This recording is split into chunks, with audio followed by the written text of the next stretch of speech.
It all started on a rainy afternoon when I was cleaning out my grandmother's attic after she passed away.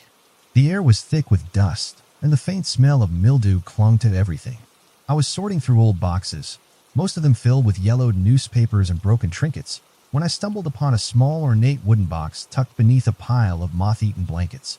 The box was locked, but the key was oddly placed on top, as if someone had left it there for me to find. My curiosity got the better of me, and I opened it. Inside, there was a single photograph. It was old, the edges frayed, and the image slightly faded, but I could still make out the details. It was a picture of a young girl, no older than 10, standing in front of an old house, my grandmother's house. She was wearing a white dress, her hair neatly braided, but her expression sent a chill down my spine. Her eyes were wide, almost pleading, and her mouth was set in a grim line, as if she were trying to warn me about something. The strangest part was the background. The house looked almost the same as it does now, but the trees in the photo were twisted and gnarled, unlike the ones outside. I turned the photo over, hoping for a name or a date, but all I found was a single word scrawled in shaky handwriting: help. I felt a cold draft sweep through the attic, even though the windows were closed. I tried to shake off the unease, telling myself it was just an old photo, but something about it felt wrong. I decided to take it downstairs to examine it further. As I descended the creaky stairs, I couldn't shake the feeling that I was being watched. That night, I placed the photo on my nightstand, thinking I'd ask my mom about it in the morning. But as I lay in bed, I heard faint whispers so soft I almost thought I was imagining them. They seemed to be coming from the photo. I sat up, my heart pounding, and stared at it. The girl's expression seemed to have changed. Her eyes were now looking directly at me, and her mouth was curled into a faint, unsettling smile. I told myself it was just a trick of the light, but deep down, I knew something was very, very wrong. The next few days were a blur of unease. I couldn't stop thinking about the photo, and every time I glanced at it, I felt that same icy dread creeping up my spine. The whispers I heard that first night didn't stop. They grew louder, more insistent, though I could never make out what they were saying. It was as if the girl in the photo was trying to communicate with me, but her voice was muffled, distant, like she was speaking through a thick fog. I tried to rationalize it, telling myself it was just the wind or the old house settling, but deep down, I knew it was something else. I started avoiding my room, spending most of my time in the living room or the kitchen, anywhere but near that photo. But no matter where I went, I couldn't escape the feeling of being watched. One night, I woke up in a cold sweat, convinced I'd heard a loud, clear whisper right next to my ear. I sat up, my heart racing, and looked around the room. The photo was still on the nightstand, but something about it was different. The girl's face seemed sharper, more defined, as if she were coming into focus. Her eyes, which had been pleading before, now looked angry, almost accusing. I reached out to turn the photo face down, but as soon as my fingers touched it, I felt a jolt of cold, like I'd been shocked by static electricity. I yanked my hand back, my breath coming in short, panicked gasps. That's when I noticed something else. The room was freezing, even though it was the middle of summer.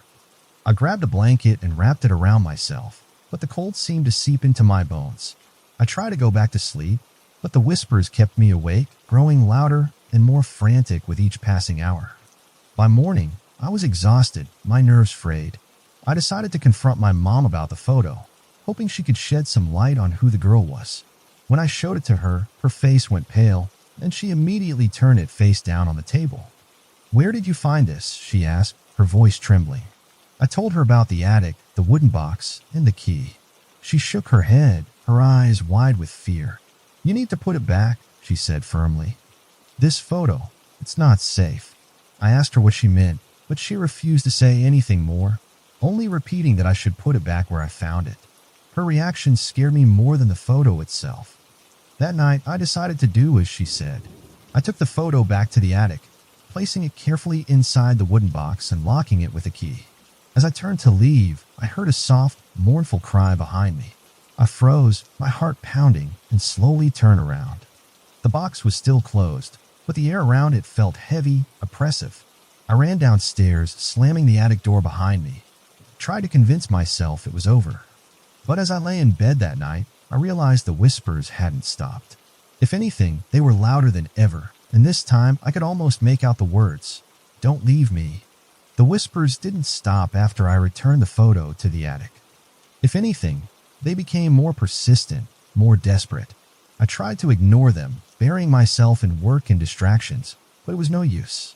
Every night, I'd wake up to the sound of faint crying, like a child lost in the dark. It was always coming from the attic, and no matter how many pillows I piled over my head, I couldn't block it out. One night, I couldn't take it anymore. I grabbed a flashlight and climbed the creaky stairs to the attic, determined to confront whatever was haunting me. The air was thick with dust, and the shadows seemed to shift and move as I stepped inside. The wooden box was right where I'd left it, but the key was gone. I searched the floor, my hands trembling, but it was nowhere to be found. As I knelt there, the whispers grew louder, more coherent. This time, I could make out the words, "Help me, please." My heart raced as I turned toward the sound. It was coming from the far corner of the attic, where an old, dusty mirror leaned against the wall. I hesitated, my instinct screaming at me to leave, but something compelled me to move closer. When I looked into the mirror, I didn't see my reflection. Instead, I saw the girl from the photo. She was standing in a dark, endless void, her white dress glowing faintly in the gloom.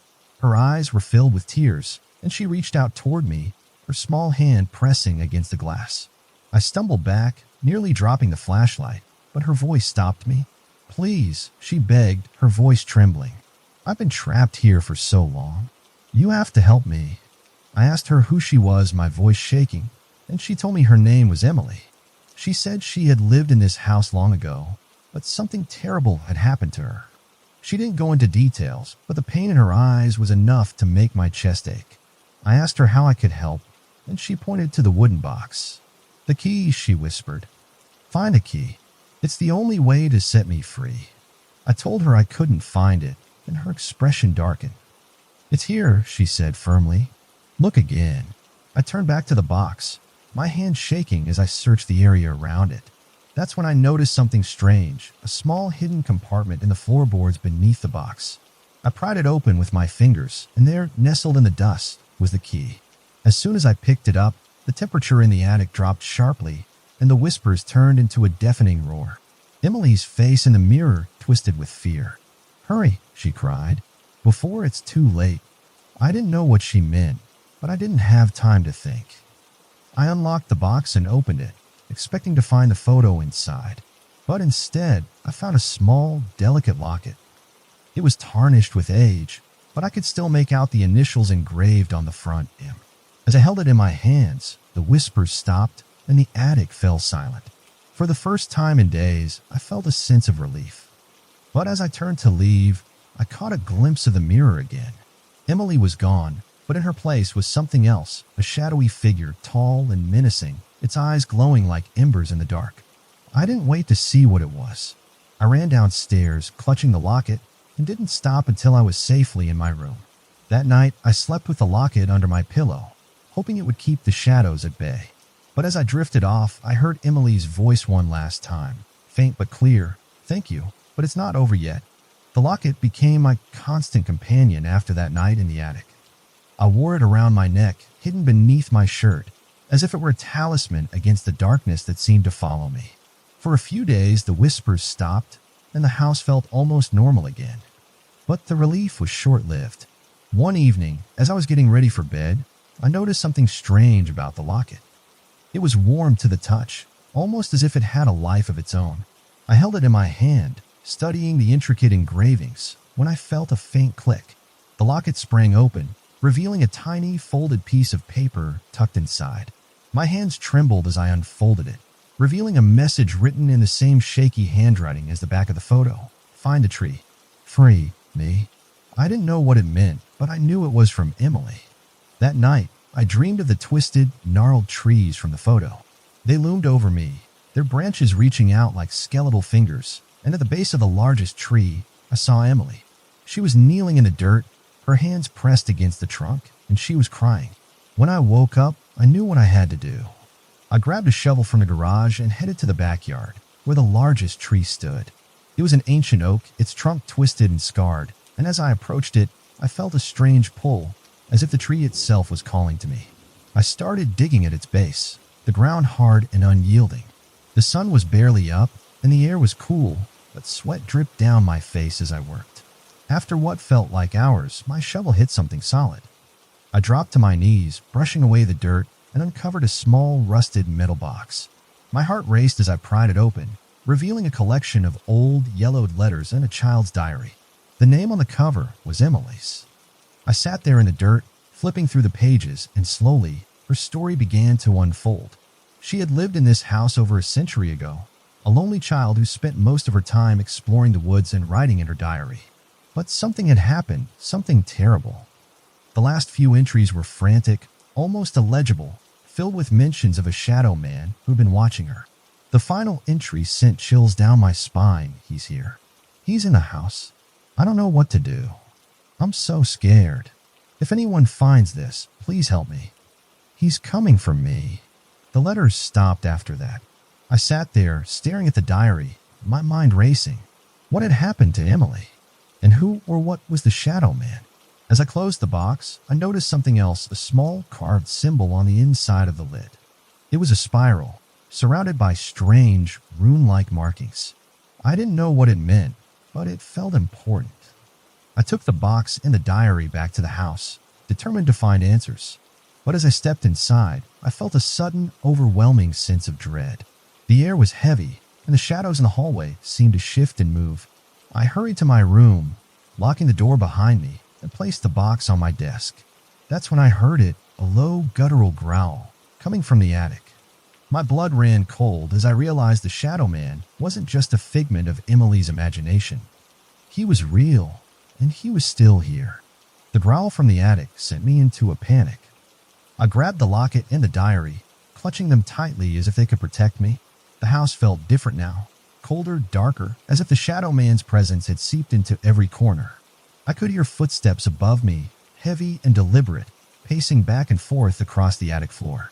My mind raced as I tried to figure out what to do. I couldn't stay in my room, but I couldn't leave the house either. The thought of facing whatever was up there terrified me, but I knew I couldn't ignore it. Emily's voice echoed in my mind, "Free me." I took a deep breath and forced myself to move. I grabbed a flashlight and a kitchen knife, not that I thought it would do much against the shadowy entity, but it made me feel slightly less helpless. As I climbed the stairs to the attic, the air grew colder with each step. The door creaked open on its own, and I froze, my heart pounding in my chest. The attic was pitch black, the beam of my flashlight cutting through the darkness like a knife. The wooden box was open again, the locket and diary I'd left on my desk now sitting inside it. The whispers started again, but this time they weren't Emily's. They were deep, guttural, and filled with malice. I swung the flashlight around, searching for the source, and that's when I saw him. The shadow man stood in the far corner, his form shifting and writhing like smoke. He was tall, impossibly tall, his glowing red eyes fixed on me.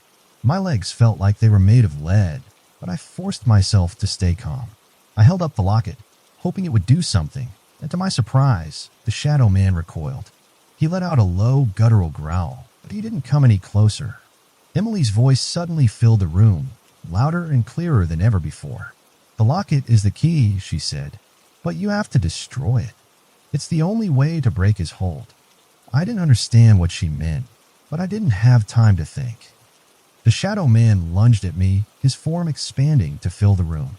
I stumbled back, tripping over a box and falling to the floor. The locket slipped from my hand, skidding across the floor and coming to rest at the base of the mirror. The shadow man turned toward it, his glowing eyes narrowing, and I realized what I had to do. I scrambled to my feet, grabbing the locket and slamming it against the edge of the mirror. The glass shattered, and the shadow man let out a deafening roar.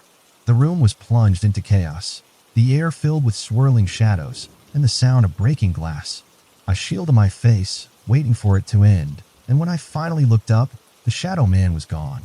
The attic was silent, the air still and cold. I looked down at the locket in my hand, now cracked and broken, and felt a wave of relief. But as I turned to leave, I caught a glimpse of the mirror. The glass was shattered, but in the largest remaining shard, I saw Emily. She was smiling, her eyes filled with gratitude. "Thank you," she whispered. "But there's one more thing you need to do." Before I could ask what she meant, the shard of glass fell from the frame, landing at my feet. I picked it up, noticing a faint symbol etched into the surface, the same spiral I'd seen in the metal box. I didn't know what it meant, but I knew my journey wasn't over yet.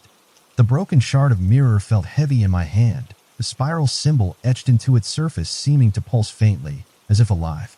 I didn't know what it meant, but I knew it was connected to Emily and the Shadow Man. I took the shard downstairs, placing it on the kitchen table next to the diary and the metal box. The house was eerily quiet now. The oppressive atmosphere lifted, but I couldn't shake the feeling that something was still watching me. I opened the diary again, flipping through the pages, searching for any mention of the spiral. Near the end, I found a crude drawing of the symbol, accompanied by a single sentence. The spiral binds him to this place. My heart raced as I realized what it meant. The Shadow Man wasn't just a malevolent spirit. He was trapped here, bound by some kind of curse or ritual. The spiral was the key to his imprisonment, and now that I'd broken the locket, his hold on this world was weakening. I needed to find out more, but I didn't know where to start. That's when I remembered the letters in the metal box. I spread them out on the table, reading through them one by one. Most were mundane, filled with the everyday concerns of a family living in the late 1800s, but one letter stood out. It was from Emily's mother, addressed to a local priest. She wrote about strange occurrences in the house, footsteps in the night, cold spots, and the feeling of being watched. She mentioned that Emily had been acting strangely, talking to someone who wasn't there and drawing spirals everywhere. The priest had come to the house to perform a blessing, but it hadn't worked. The last line of the letter sent a chill down my spine. I fear we have angered something ancient, something that cannot be banished. I sat back, my mind racing. If the Shadow Man was bound by the spiral, then breaking it had only made him stronger. I needed to find a way to restore the binding, but I didn't know how. That's when I noticed something else, a small folded map tucked into the bottom of the box. It was old and brittle, but I could still make out the details. It showed the woods behind the house, with a single location marked by a spiral. My heart pounded as I realized what it was, the place where the Shadow Man had been bound. I grabbed the map, the shard of mirror, and the diary, stuffing them into a bag. I didn't know what I'd find in the woods, but I knew I had to go. As I stepped outside, the air felt different, heavier, charged with an unnatural energy. The woods loomed ahead, dark and foreboding, but I forced myself to keep moving. The map led me deeper into the trees, the path growing narrower and more overgrown with each step. Finally, I reached a clearing, and there in the center was a large, flat stone covered in moss. The spiral symbol was carved into its surface, faint but unmistakable. I knelt beside it, placing the shard of mirror on top of the carving. As soon as I did, the ground beneath me began to tremble. The air grew colder, and the shadows around me seemed to come alive. I heard a low, guttural growl, and I knew the Shadow Man was close. I didn't have much time. I opened the diary to the page with the spiral drawing and began to read aloud, my voice trembling but determined. The spiral binds him to this place. I repeated over and over as the ground shook and the shadows closed in. The growl grew louder, more furious, but I didn't stop. I could feel the Shadow Man's presence, his anger, his desperation, but I kept reading, pouring all my strength into the words. Finally, with a deafening roar, the shadows dissipated and the clearing fell silent. The spiral on the stone glowed faintly for a moment before fading away. I sat there, trembling, as the weight of what I'd done settled over me. The Shadow Man was gone, but I knew it wasn't over yet. Emily's voice echoed in my mind once more. "Thank you, but there's still one more thing." The clearing was silent now, the oppressive energy of the Shadow Man gone, but Emily's voice lingered in my mind, soft and insistent. "There's still one more thing," she had said, and I knew I couldn't rest until I fulfilled her final request. I sat there for a moment, catching my breath, before gathering the shard of mirror, the diary, and the map. The woods felt different now, lighter, as if a great weight had been lifted, but I couldn't shake the feeling that something was still unfinished. As I made my way back to the house, I noticed something strange. The trees, which had been twisted and gnarled before, now stood tall and straight, their leaves rustling gently in the breeze. It was as if the Shadow Man's presence had warped the very fabric of this place, and now that he was gone, the land was healing. When I reached the house, I went straight to the attic, feeling drawn to the mirror once more. The shattered glass still lay on the floor, but the largest remaining shard was glowing faintly. I picked it up, and Emily's face appeared in the reflection. She looked different now, peaceful, her eyes no longer filled with fear or anger. "You've done so much," she said, her voice soft and grateful. But there's one last thing you need to do to set me free. I asked her what it was, and she pointed to the locket, now cracked and broken, lying on the floor. You need to bury it, she said. Bury it where I was laid to rest. My heart sank as I realized what she meant. Emily hadn't just been trapped by the Shadow Man. She had been bound to this world, unable to move on. The locket was a symbol of her connection to this place, and as long as it remained, she would never be free. I nodded, tears welling in my eyes, and promised her I would do it. She smiled, her image fading from the mirror, and I was left alone in the attic. I took the locket and went back to the woods, following the map to a small, overgrown grave hidden deep in the trees. The headstone was weathered and cracked, the name Emily Matthews barely visible. I knelt beside it, my hands trembling as I dug a small hole in the earth. As I placed the locket inside, I felt a wave of sadness wash over me. Emily had been just a child, her life cut short by something she couldn't understand. I covered the locket with dirt, saying a quiet prayer for her, and as I did, I felt a gentle breeze sweep through the trees. It was warm and comforting, carrying with it the faint scent of flowers. I knew then that Emily was finally at peace. I stood there for a moment, feeling a strange mix of relief and sorrow, before making my way back to the house. The sun was setting, casting a golden glow over the trees, and for the first time in weeks, I felt a sense of calm. But as I stepped inside, I noticed something strange. The house felt different, lighter, as if a shadow had been lifted. The whispers were gone, the cold spots vanished, and the air no longer felt heavy with dread. I went to the attic one last time, placing the shard of mirror and the diary back in the wooden box. As I closed the lid, I felt a sense of closure, as if a chapter of my life had finally ended. But as I turned to leave, I caught a glimpse of something in the corner of the room, a faint glowing figure standing in the shadows. It was Emily, her form translucent and shimmering like starlight. She smiled at me, her eyes filled with gratitude, and then she was gone. I stood there for a moment, my heart full, before closing the attic door behind me. The house was quiet now, the darkness lifted, but I knew I would never forget Emily or the Shadow Man. Their story was a part of this place, a part of me, and I would carry it with me always. The days that followed were quiet, almost unnervingly so. The house felt different, lighter, brighter, as if a heavy fog had been lifted. The whispers were gone, the cold spots vanished, and the air no longer carried that oppressive weight. I spent my time cleaning and organizing, trying to reclaim the space as my own. The attic, once a place of dread, now felt like just another room. I even considered turning it into a study or a reading nook, though I wasn't sure I'd ever feel completely comfortable up there. The wooden box, now empty, sat on a shelf, a reminder of everything that had happened. I thought about getting rid of it, but something stopped me. It felt wrong to discard it, as if it still held some connection to Emily and the Shadow Man. Instead, I left it there, a silent testament to the story that had unfolded within these walls. One evening, as I was sorting through some old family photos, I came across a picture of my grandmother. She was standing in front of the house, smiling, her hand resting on the trunk of the old oak tree. I hadn't noticed it before, but in the background, barely visible, was the faint outline of a young girl in a white dress. My heart skipped a beat as I realized it was Emily. I stared at the photo for a long time, wondering if my grandmother had known about her, if she had felt her presence in the house. I decided to ask my mom about it the next time I saw her, but for now, I tucked the photo away, feeling a strange sense of peace. The nightmares stopped, and I was finally able to sleep through the night without waking in a cold sweat. The house felt like a home again, warm and inviting, and I began to think about the future. Maybe I'd stay here, make it my own, or maybe I'd sell it and move on. Either way, I knew I'd carry Emily's story with me, a reminder of the strength it takes to face the unknown. One afternoon, as I was working in the garden, I noticed something strange. The old oak tree, which had been twisted and gnarled for as long as I could remember, was beginning to straighten. Its branches reached toward the sky, strong and healthy, and its leaves were a vibrant green. It was as if the tree, like the house, had been freed from the Shadow Man's influence. I knelt beside it, running my hand over the bark, and felt a faint warmth, as if the tree were alive in a way it hadn't been before. I smiled, feeling a sense of connection to this place, to Emily, and to the history that had shaped it.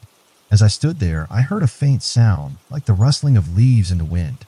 I turned, half expecting to see Emily standing there, but the yard was empty. The sound grew louder, and I realized it was laughter, soft, joyful, and filled with light. It was Emily's laughter. I was sure of it, and it filled me with a sense of peace I hadn't felt in a long time. I knew then that she was truly free, her spirit no longer bound to this world. The house, the tree, the land, it all felt alive in a way it hadn't before, as if it had been reborn. That night, I sat on a porch, watching the stars, and felt a deep sense of gratitude. The journey had been terrifying, but it had also been transformative. I had faced my fears, confronted the darkness, and come out stronger on the other side. The shadow man was gone, Emily was at peace, and I was ready to move forward. As I sat there, I felt a gentle breeze sweep through the yard, carrying with it the faint scent of flowers. I smiled, knowing that Emily was watching over me, her spirit finally free. The house was quiet, the night peaceful, and for the first time in a long time, I felt truly at home.